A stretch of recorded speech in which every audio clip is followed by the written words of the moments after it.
Yo quiero compartir una palabra en esta noche que los va a despojar de toda preocupación terrenal y temporal. Amén. ¿La quieren recibir? Ustedes están muy preocupados por muchas cosas. Están tan preocupados por cosas que van a dejar de ser en cualquier momento.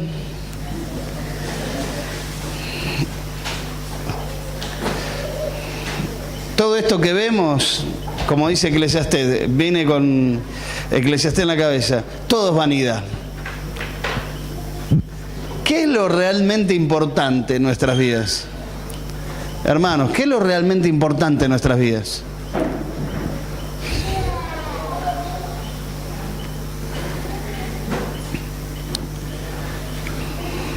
Hola, hola, hola. Ay, sí. Se escucha, sí.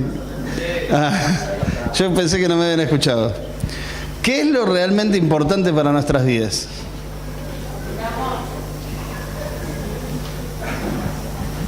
¿Quién me dijo el amor?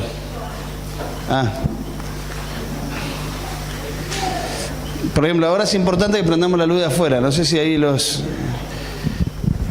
Gracias. El amor. Dice la palabra, ¿qué dice la palabra en cuanto al amor? No, eso no, en cuanto a la eternidad del amor. ¿Va a ser eterno el amor? ¿Qué dice? Las profecías acabarán. Como que todo va a terminar, pero el amor nunca deja de ser, dice, ¿no? O sea que el amor es eterno. Es realmente relevante esto que acaba de decir Sandra, porque lo más importante entre nosotros que es el amor, porque es lo que va a seguir experimentando cada uno de nosotros en el cielo. Ahora, más profundo que el amor, ¿qué es más importante que el amor?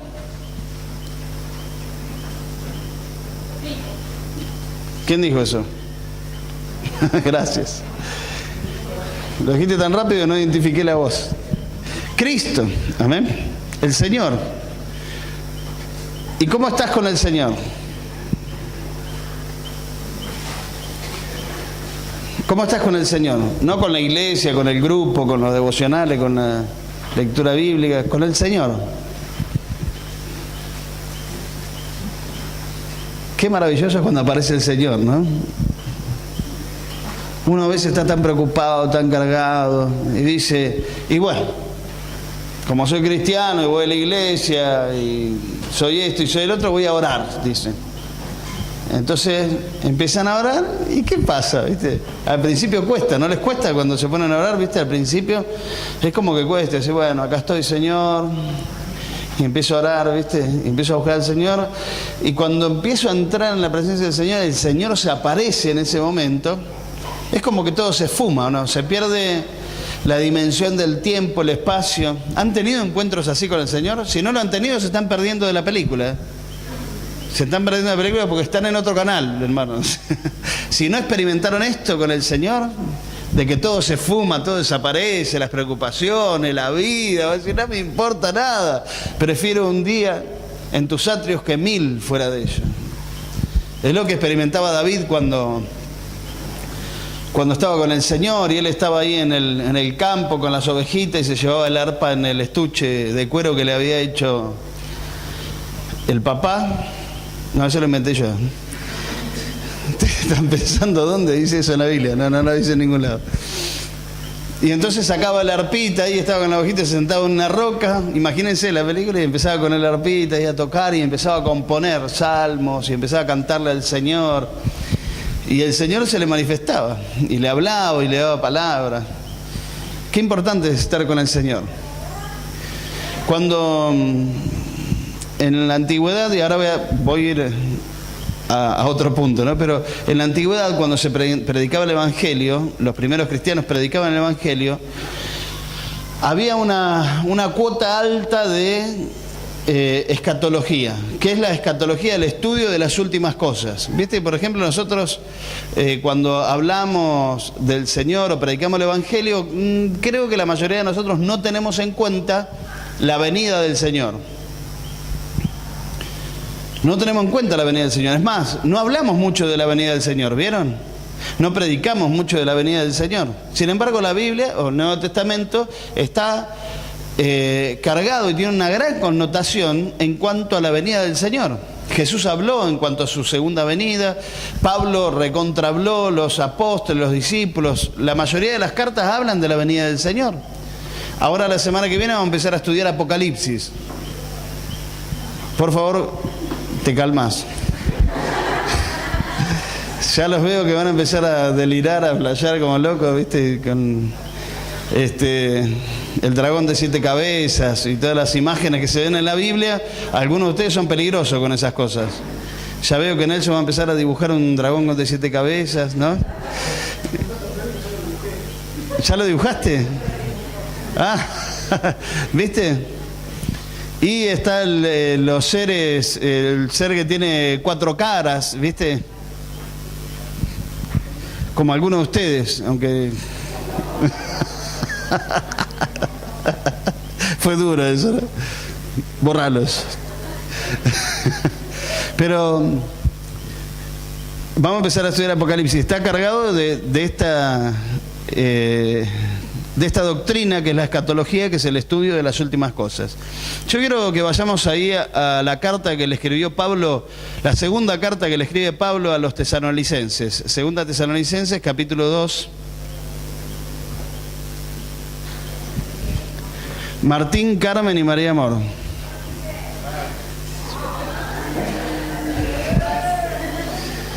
Te calmas, no. Desde que volvieron es la primera vez que me van a escuchar predicar después de 10 meses. Ya era... Ah, muy bien.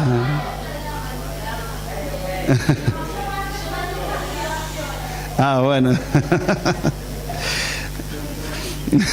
Bueno, hoy me tienen en vivo y en directo para escuchar. Segunda Tesalonicenses capítulo 2 versículo 1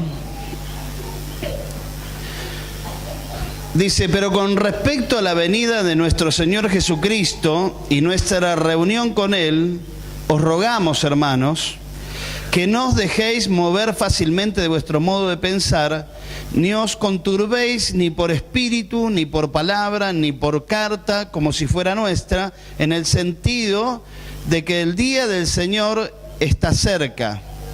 Nadie os engañe en ninguna manera, porque no vendrá sin que antes venga la apostasía y se manifieste el hombre de pecado, el hijo de perdición, el cual se opone y se levanta contra todo lo que se llama Dios o es objeto de culto, tanto que se sienta en el templo de Dios como Dios, haciéndose pasar por Dios. Dice, pero con respecto, el versículo 1, pero con respecto a la venida de nuestro Señor Jesucristo. ¿Qué saben ustedes de la venida del Señor Jesucristo? ¿Qué me pueden decir? Algo que se acuerden de la palabra. ¿Qué dice la Biblia con respecto a la venida del Señor Jesucristo? ¿Qué qué? Que nadie sabe cuándo. ¿Qué más? Que va a venir como ladrón en la noche. Ahora, yo les hago una pregunta, miren. Va a haber señales, muy bien. Pero, ustedes dijeron un punto clave acá. ¿Para quién el Señor va a venir como ladrón en la noche? Esperen, hago otra vez la pregunta. ¿Para quién el Señor va a venir como ladrón en la noche? A ver, no, esperen, vamos a calmarnos. Vamos a ir por turno. Alguien me levanta la mano y me dice. A ver, ahí Antonella levantó. Y después, ¿cómo? El Señor va a venir como ladrón en la noche para los que no vamos con Él. Esperá, acá. Muy bien. Lo que dijo él.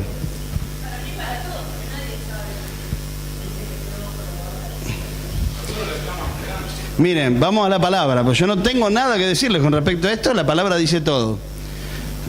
Primera Tesalonicenses 5. En la primera carta ya Pablo venía hablando de este tema, pero fíjense, hay detalles que nosotros no los tenemos bien claros. Dice, pero acerca de los tiempos y de las ocasiones, no tenéis necesidad, hermanos, que yo os escriba, porque vosotros sabéis perfectamente que el día del Señor vendrá así como ladrón en la noche. Eso lo sabemos todo. Que cuando digan paz y seguridad, entonces vendrá sobre ellos destrucción repentina, como los dolores a la mujer encinta, y no escaparán. La mujer encinta y la mujer embarazada, como tenemos tantas nosotros acá. Y los dolores también. Pobrecito. Dice, mas vosotros, hermanos, miren lo que dice. Mas vosotros, hermanos, no estáis en tiniebla para que aquel día os sorprenda como ladrón. ¿Vieron? No para todos el Señor va a venir como ladrón en la noche. Para nosotros no, nosotros vamos a saber que el Señor va a venir. No sabemos la fecha, la hora, pero lo dice la palabra, nosotros vamos a estar alertas, atentos, viendo las señales y diciendo, ya viene el Señor.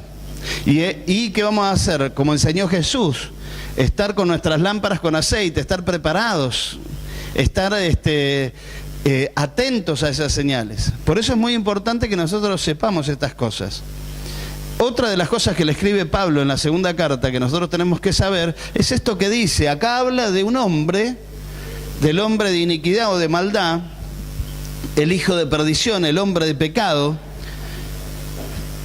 Dice el versículo 4, el cual se opone y se levanta en contra de todo lo que se llama Dios. Dice el versículo 5 del segundo capítulo de 2 Tesalonicenses: ¿no os acordáis que cuando yo estaba todavía con vosotros os decía esto? Y ahora vosotros sabéis lo que lo detiene, a fin de que a su debido tiempo se manifieste, porque ya está en acción el misterio de la iniquidad, el misterio de la iniquidad, solo que hay quien al presente lo detiene hasta que él a su vez se ha quitado de en medio. Y entonces se manifestará aquel inicuo a quien el Señor matará con el espíritu de su boca y destruirá con el resplandor de su venida. Inicuo cuyo advenimiento es por obra de Satanás. Y fíjense lo que dice: con gran poder y señales y prodigios mentirosos y con todo engaño de iniquidad para los que se pierden, por cuanto no recibieron el amor de la verdad para ser salvos.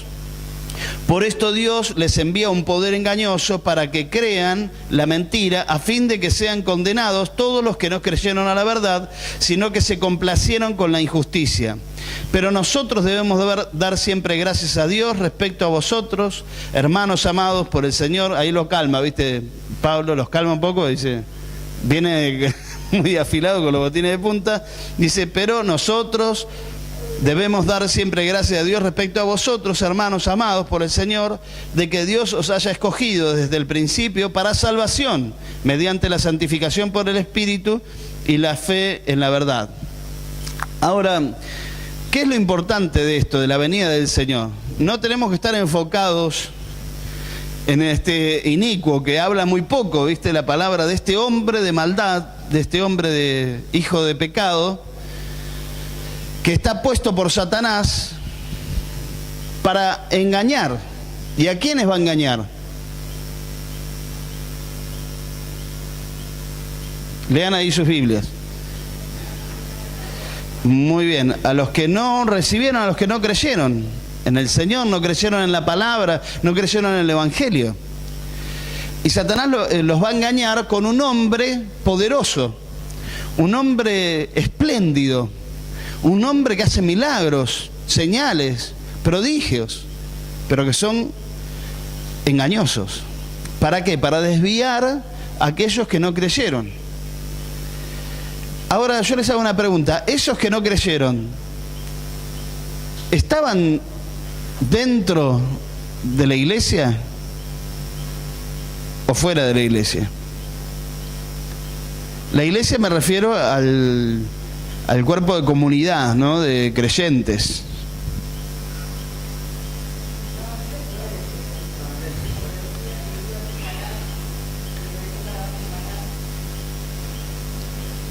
Exactamente, podemos interpretar las dos cosas, ¿no? Pero Pablo está escribiendo a los tesalonicenses diciéndoles que estas personas escucharon la verdad Y como dijo también Pablo en alguna oportunidad, estaban entre nosotros, pero no eran de nosotros. Y la palabra, Jesús mismo enseña del trigo, la cizaña, ¿se acuerdan? Pero el que va a hacer ese ministerio es el Señor. Y el Señor va a enviar un espíritu engañoso para que salte la verdad de quiénes son los que realmente creen y quiénes no. Y acá no hay simulacro, ¿viste? No hay apariencia que podamos guardar. Entonces los que no crean la verdad de la palabra, o que no amen la verdad de la palabra, van a ser engañados y llevados por este espíritu. Amén.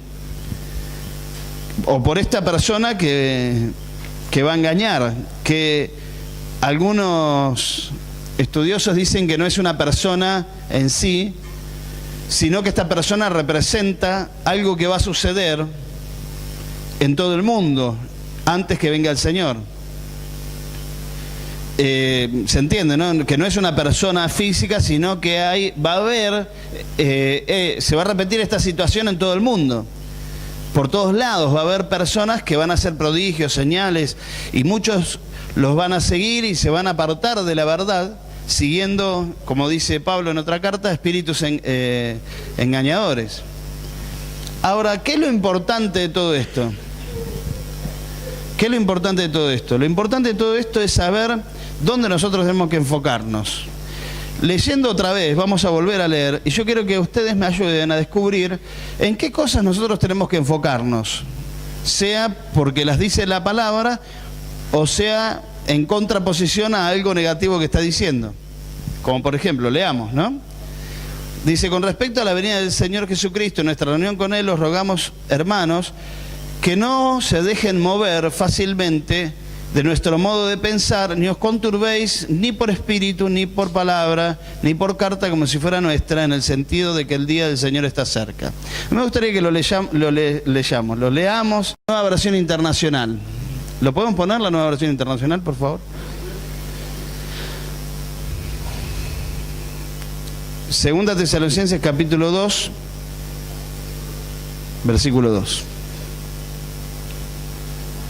¿Están acá conmigo, hermanos? Amén. El Señor viene.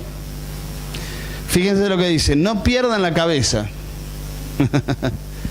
Especialmente para algunos esto, ¿no? Ni se alarmen por ciertas profecías, ni por mensajes orales o escritos supuestamente nuestros que digan: ya llegó el día del Señor. Entonces, según esto, ¿qué cosas de ahí nosotros tenemos que tener en cuenta para nuestra vida cotidiana, nuestra vida diaria?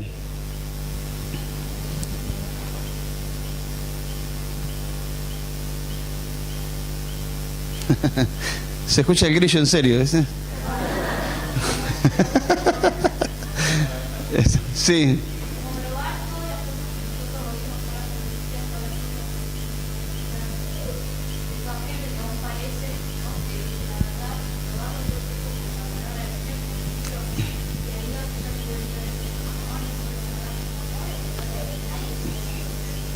Exacto.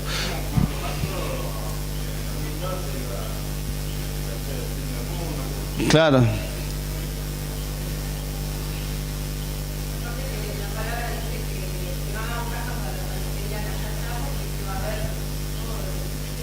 Exactamente.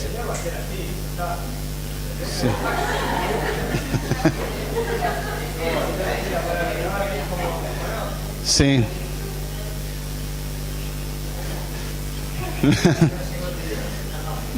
¿Dónde llegó el día? No. Como un testigo de Jehová que vino a casa y me dice: porque el Señor vino en el 2014, no en el 2014. No, ¿en qué año era? Ya se me fue ahora. No, en el 1914. ¿Viste? 14 era, pero en 1914 vino el Señor y ahora está separando. Y digo: ¿cuándo vino que no me avisaron? Y el tipo medio se enojó, ¿viste? Y me dice: pero te lo estoy diciendo, esto ya vino el Señor y que esto que el otro, y ahora está separando las ovejas negras de las ovejas blancas y nosotros estamos en esa tarea. Dice, ¿viste? De separar las ovejas negras de las ovejas blancas, porque los 144.000 ya se fueron al cielo y nosotros nos quedamos acá en la tierra para hacer ese trabajo. Oh, qué bárbaro. Pero ¿sabes que yo leo la Biblia? La Biblia dice que... Ay, perdón, me emocioné. No, me emocioné porque la vi a Maru entrar con Felipe, ahí Elías. Bueno, no se pongan así.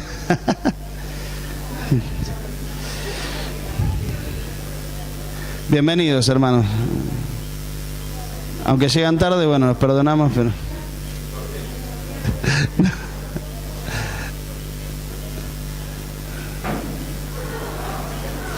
Acuérdense que el domingo lo presentamos a Felipe.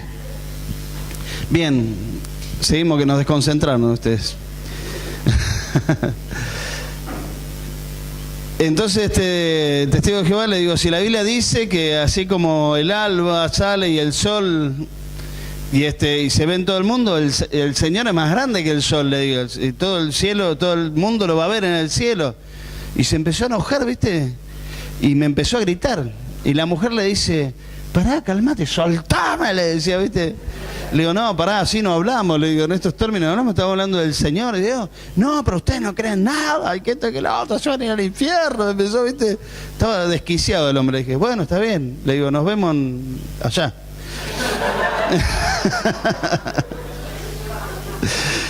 La cuestión es que no debemos dejar movernos de nuestro modo de pensar, porque esto que dice, uy, se me fue, ponémelo, no, que dice, no pierdan la cabeza, es que realmente me gusta lo que dice la Reina Valera 60, no se dejen mover de su modo de pensar. Y nuestro modo de pensar, hermano, no está regulado por alguien más, ni por nosotros, ni por algún profeta, ni por algún pastor, ni por la religión, ni por la denominación. Nuestro modo de pensar está regulado o establecido por la palabra de Dios, que es lo que decía Antonella recién. Entonces, que nada me mueva del modo de pensar de la palabra de Dios. Ninguna situación que pase. Muchos se han desviado por las señales.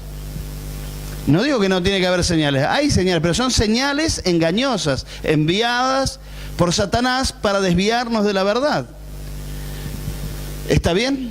Entonces, una de las cosas que yo no tengo que dejar de ninguna manera es mi modo de pensar regulado por la palabra de Dios. Como siempre digo, cuando aparece la palabra, desaparece mi opinión, desaparece mi experiencia, desaparece mi modo de pensar, desaparece mis hábitos religiosos, desaparece todo, porque la palabra es terminante, es absoluta. En el mundo no hay nada absoluto, lo único absoluto es la palabra de Dios. Amén. No somos absolutistas en nuestro modo de pensar, somos absolutistas en lo que la palabra dice. La palabra lo dice así, es así. Y suena fuerte esto, porque dicen, estos fanáticos no tienen... Pero fíjense que lo que dice la palabra, no se dejen mover de su modo de pensar. Pero tiene que ser el modo de pensar de la Biblia, porque hay muchos que dicen, no, lo que dice la Biblia, no, porque yo pienso lo que piensa la Biblia, lo que dice la Biblia. ¿Pero es realmente así? ¿Amén? ¿Es realmente así? Tenemos que tener claridad en cuanto a lo que la palabra de Dios dice para tener claridad de nuestro modo de pensar. No es lo que a mí me parece. Hay cosas que nosotros podemos decir que la palabra no es tan definitiva y podemos decir, bueno, vemos, lo podemos pensar de una manera, de otra, porque no es definitivo en la palabra, no es terminante, no es absoluto en la palabra. Pero cuando son cosas absolutas, cuando habla de la venida del Señor, dice, todo ojo lo verá, y yo creo que todo ojo lo verá. No dice algunos ojos lo van a ver, dice todo ojo lo va a ver. Todo el mundo se va a enterar que Cristo volvió. No hay posibilidad de pensar de otra manera. Amén. Por otra parte, dice el versículo 3, nadie os engañe en ninguna manera, porque no vendrá el Señor, ¿no? El Señor no va a venir sin que antes venga la apostasía. ¿Qué es apostasía, hermanos? ¿Cómo? Muy bien. Y se manifieste el hombre de pecado, el hijo de perdición. Por esta palabra, o por este versículo que habla de la apostasía, es que podemos decir que mucha gente que está en las iglesias, cuando venga la apostasía, se van a apartar y van a seguir estas doctrinas de demonios, como dice Pablo en otra parte, van a seguir estas señales. Por eso ojo con las señales. Las señales tienen que estar, porque dice, Jesús dijo, estas señales seguirán a los que creen. En mi nombre echarán fuera demonios, van a hacer milagros, sanar enfermos, etc. Pero nosotros no seguimos señales. Las señales nos siguen a nosotros. Ojo eso, ¿eh? Porque yo he visto muchas iglesias, pastores, hermanos, ir detrás de las señales. Y eso no es bíblico, ni es de Dios. Lo que es de Dios, ¿qué es? Yo voy predicando, voy hablando, no me enfoco en las señales, pero las señales me siguen. Y suceden las cosas. Y oro por un enfermo y se sana. Oro por un endemoniado y es liberado. Oro por un muerto y resucita. Pero yo no voy detrás de esas cosas. El problema acá, ¿cuál va a ser el engaño? Que las señales van a ser tan fuertes que muchos van a seguir las señales. Ojo. Entonces, en segundo lugar, nosotros tenemos que tener en cuenta esto. Nosotros no vamos a seguir las señales, vamos a seguir a Cristo. Amén. Porque si no va a producirse esto, que nos vamos a apartar de la fe. Y dice, y se manifestará el hombre de pecado, el hijo de perdición. Y ahí está, ¿viste? Otra señal. ¿Qué hace el hombre de pecado? Que dijimos que no es un hombre, sino que es una personificación de algo que va a suceder. O sea, esto que Satanás va a enviar se va a oponer a todo lo que se llama Dios, o es objeto de culto, de adoración, dice la Nueva Versión Internacional. Esto va a suceder en nuestro interior, hermano, no va a ser tan visible quizás afuera. Digo, esto es una interpretación personal, ¿no? Lo excluyo como lo absoluto que decíamos. Esto que digo no es absoluto, pero tengan en cuenta, ¿por qué? Porque muchos de nosotros vamos a experimentar esto en nuestro interior y nos vamos a oponer en la carne, por supuesto, a todo lo que es culto. Entonces, ¿qué vamos a hacer? Justamente, y no se sientan mal, ¿no? Hay algunos que llegan tarde porque no tienen otra opción. Pero no tengo ganas de ir al culto, no quiero adorar a Dios, estoy en el culto y estoy así de brazos cruzados y no muevo la boca, siendo que vine para adorar al Señor. Pero ya hay una oposición, ¿se dan cuenta? Ahí, como dice ahí, se opone y se levanta en contra. Ese espíritu puede estar actuando ahora mismo entre nosotros, hermano, haciéndonos que no vayamos al culto a rendirle adoración al Señor, y si vamos con mala predisposición. Llegamos tarde, no porque tenemos problemas, porque, qué sé yo, porque trabajamos, por lo que fuere, sino porque no tengo predisposición a llegar temprano, porque no tengo ganas de adorar al Señor. Entonces llego a cualquier hora, me siento en el culto y están todos cantando y yo estoy ahí diciendo, bueno, ¿cuándo terminará? ¿Viste? Estoy como en otro canal. Hay un espíritu que está haciendo ese trabajo, que se está oponiendo al culto a Dios y a la adoración a Dios. Estas son las señales de la apostasía, del hombre de pecado, de este espíritu de maldad, de iniquidad que está en medio nuestro, enviado por Satanás para apartarnos de la fe, para enfriarnos, para que dejemos de creer, para que perdamos el sentido de las cosas que hacemos. Por eso yo empecé preguntando, ¿qué es lo más importante, hermano? El Señor. ¿Sí? Y si nosotros estamos enfocados en el Señor, estamos enfocados en Cristo, todo lo demás se vuelve irrelevante. Y no es lo que me modifica. A mí lo que me modifica es el Señor. Y hacia ahí voy. Ahí, bueno, después en el versículo 5 dice, ¿no os acordáis que cuando yo estaba todavía con vosotros os decía esto?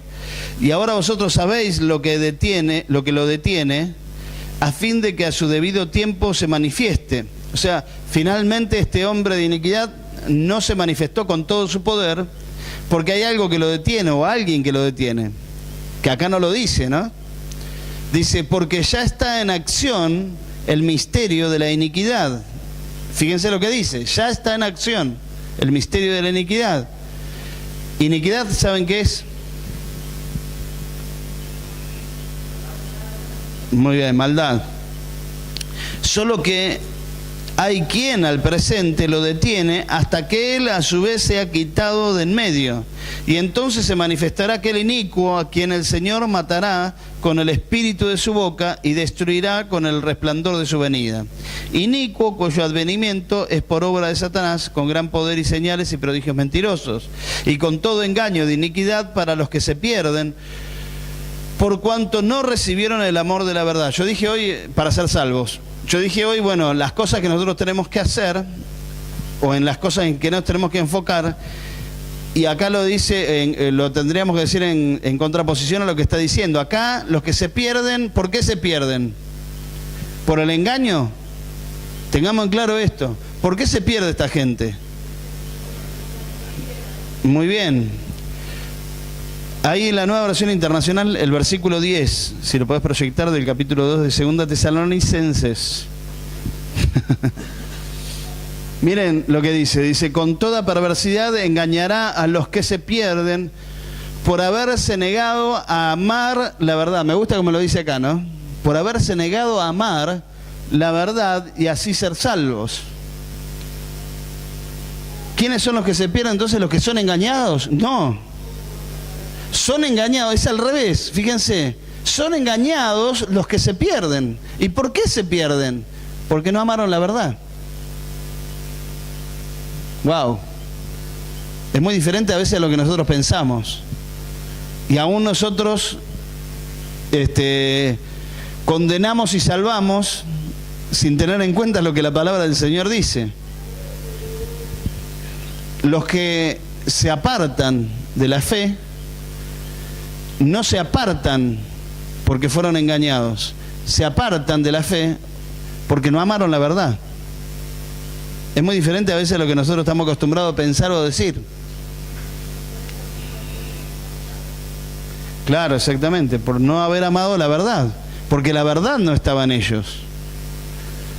La conocían, la habían escuchado, la tuvieron presente, la tuvieron en sus manos, pero no la amaron. Algo que dijo Sandra muy importante, el amor. Y el amor entre nosotros es importantísimo, pero el amor a la verdad es más, porque el amor a la verdad me salva. ¿Y quién es la verdad? Jesucristo, que se manifestó en la forma de verbo, de palabra, del logos, palabra de Dios. Entonces, el amor a la verdad es el amor a la palabra, el amor a Jesucristo, finalmente el amor a Dios, que hay que amarlo con todo el corazón y con toda la fuerza y con toda la mente y con todo el ser. Entonces, hagamos un repasito de cuáles son nuestras tareas hasta que venga el Señor, o en qué nos tenemos que enfocar. Nosotros no tenemos que enfocarnos tanto en las señales escatológicas, sino en no dejarnos, en primer lugar, mover del modo de pensar. ¿Lo anotaron? Muy bien, anoten ahí. No dejarnos mover del modo de pensar. Ese modo de pensar es establecido por la palabra, no por cualquier otra cosa. Lo otro que es, alguien que haya tenido en cuenta la segunda cosa que dijimos.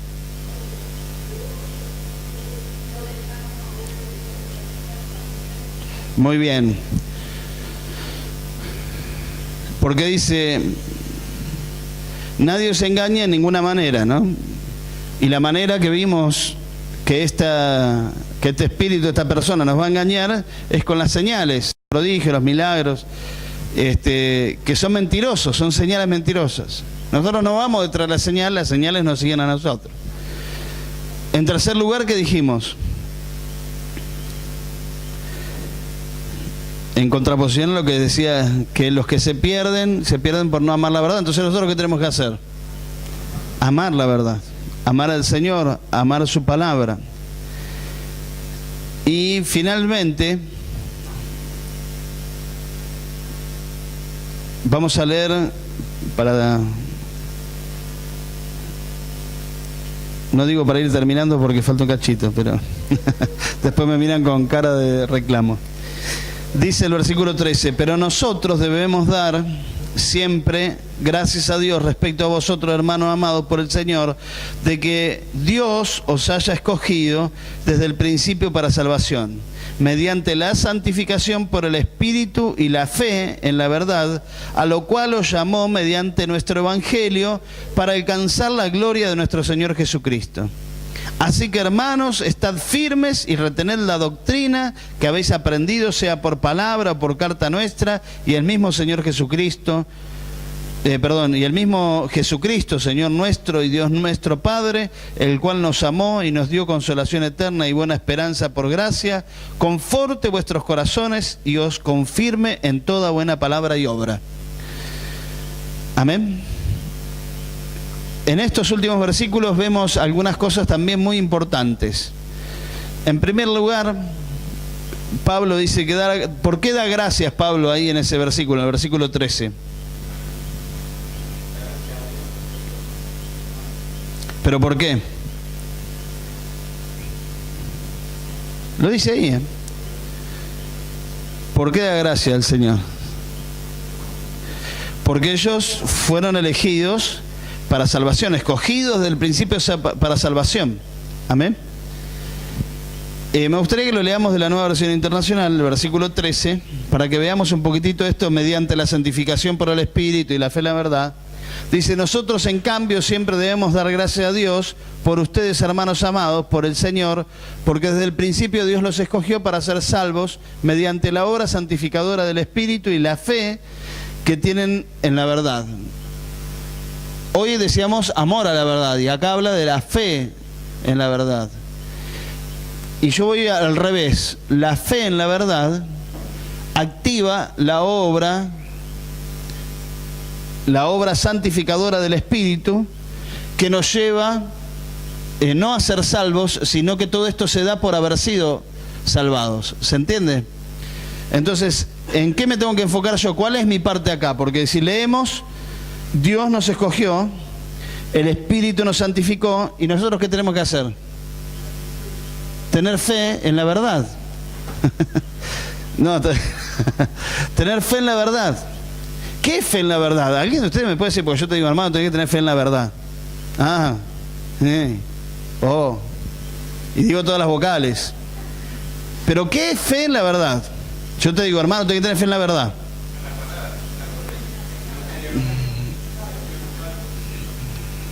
Sí. A ver.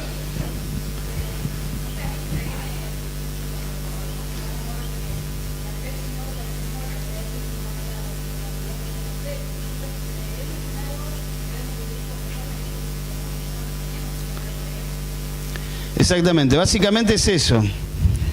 La fe en la verdad te lleva a actuar conforme a la verdad. Es como dijimos, ¿no? Siempre decimos, yo creo de la palabra de Dios solamente aquello que pongo en práctica, lo demás no lo creo. O lo tengo en dudas. O creo que es bueno para otra persona, pero no para mí. María Amor, bienvenida.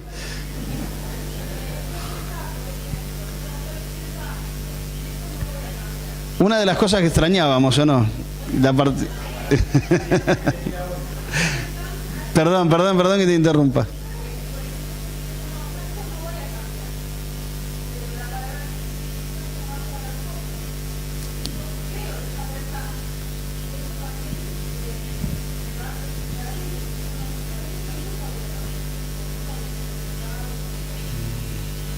Amén. Hermanos, la fe desata tantas cosas. Desata el poder de Dios de una manera increíble, insospechada, que vos nunca pensaste que podría ser. Pero si vos crees, el poder de Dios se desata de una manera increíble. ¿Cuán poco creemos, no? Confesémonos. No tenemos un padre o un cura acá donde confesarnos, pero confesémonos delante del Señor y digamos la verdad. Hay tantas cosas retenidas en nuestras vidas que no se dan porque nos falta fe. Nada más. Si creyéramos, todo eso se desataría, cambiaría, se transformaría, se haría nuevo. Pero nos falta una rosca de fe. Amén. Por eso, ¿en qué tenemos que enfocarnos hasta la venida del Señor? En creer, creer, creer. Y ese creer no es de la boca para afuera, sino ese creer es en mi accionar, en mi forma de vivir, en las cosas que hago, en las cosas que digo, porque lo creo. Es increíble. Yo les comenté una vez a un hombre que le empecé a predicar y me avergonzó, porque el hombre estaba más entrenado que yo. Sí. Estaba tan convencido de lo que me estaba diciendo que no me dejó seguir hablando. Él me estaba hablando con tanta convicción de lo que me decía, con tanta pasión, ímpetu, fuerza, ¿viste? Que me tapó. ¿Y saben de qué me hablaba? Me predicaba y me lo vendió como que era la solución para mi vida al verme en este estado. Y Herbalife. Casi le compro. Estaba más entrenado que yo. Digo, ¿cuánto entrenamiento nos falta? Pero más que entrenamiento, nos falta creer. Creer, estar convencidos totalmente, tener la seguridad, la certeza de que lo que nosotros decimos y predicamos es la verdad. Amén. Tengo fe en la verdad. Finalmente, o sea, digo finalmente por el versículo, después vienen más. Dice que la obra de santificación, fíjense que qué equivocado es en nosotros estamos. Nosotros queremos cambiarnos a nosotros mismos, que es la santificación.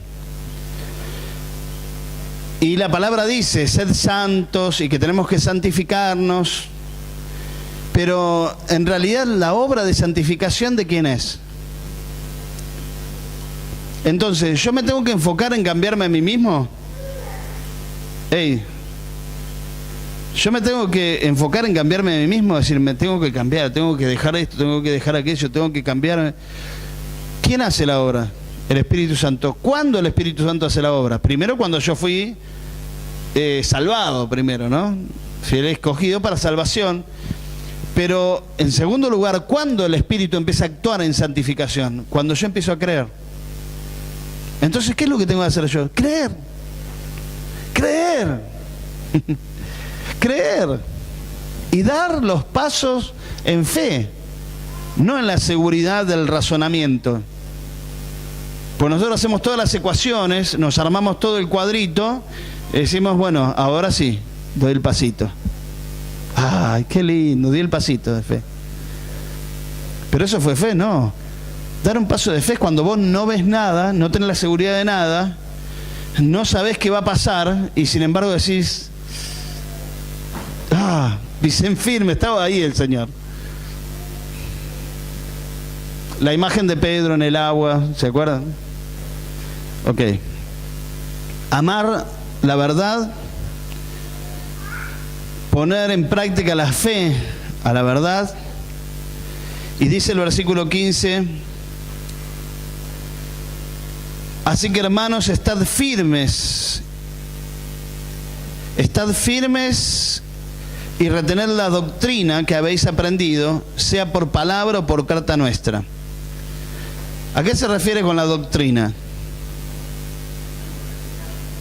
Muy bien, la enseñanza, ¿de qué?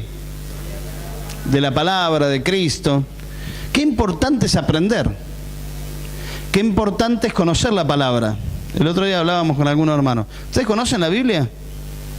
Sí, la conozco. Esta es mía. Mira. Pero lo de adentro, ¿se lo conocen? Yo el otro día hice una prueba, pero sigo comprobando que estamos haciendo agua en esto. Y es responsabilidad mía, en realidad. No se sienta culpable. Si acá hay un culpable de esto, soy yo.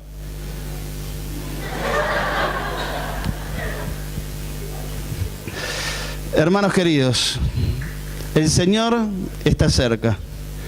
¿Encontrará su iglesia preparada? ¿Encontrará su iglesia sin moverse de su forma de pensar?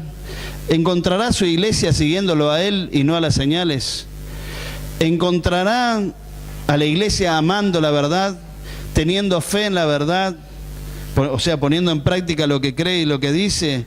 ¿Encontrará a la iglesia firme, sin moverse? ¿Encontrará a la iglesia aferrada a la doctrina, que es esto un poco de lo que estábamos hablando, la enseñanza de la Biblia? ¿La encontrará la iglesia en esa forma? Cuando vuelva el Señor, ¿encontrará fe en la tierra? Yo digo, Señor, que ese día cuando vuelvas encuentres todo eso en mí. Es tu decisión también. ¿En qué te vas a enfocar? ¿A dónde estás mirando? Por eso les dije cuando empezamos que esta palabra que les iba a compartir nos iba a sacar un poco de nuestras preocupaciones terrenales y temporales para enfocarnos realmente en aquello que es importante. Lo importante, hermano, que el Señor viene. Cuando el Señor venga, ¿dónde vas a estar vos? Muchos van a ser apóstatas, muchos se van a apartar de la fe, muchos van a seguir estos espíritus engañadores, van a seguir estas señales falsas, van a ir corriendo detrás de estas cosas. ¿Y nosotros dónde vamos a estar? Lo que nos va a salvar, por supuesto, es Dios, es la santificación del Espíritu, pero lo que nos va a salvar también es que nosotros amemos la verdad. Lo que nos va a salvar es que nosotros pongamos en práctica la verdad, tengamos fe en la verdad. Lo que nos va a salvar es conocer la palabra, la doctrina, la enseñanza. Nos va a salvar, porque vamos a estar entrenados, capacitados para ese momento. El Señor vuelve. Pero ¿cómo estás vos para cuando vuelva el Señor? ¿Te va a sorprender? Como ladrón en la noche, ¿acordaste lo que leímos? ¿A quiénes el Señor va a sorprender como ladrón en la noche? A los que están en oscuridad, en tiniebla. Pero nosotros estamos en la luz. Y dice la palabra, ustedes no están en oscuridad para que el Señor los sorprenda como ladrón en la noche. A nosotros no nos va a sorprender como ladrón en la noche, hermano.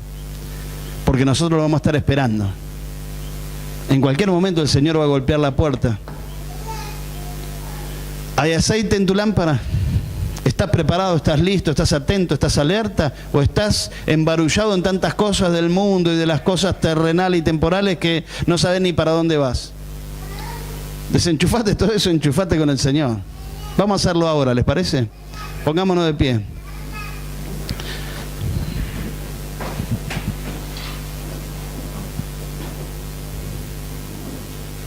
Gracias, Jesús. Santo eres tú, Señor.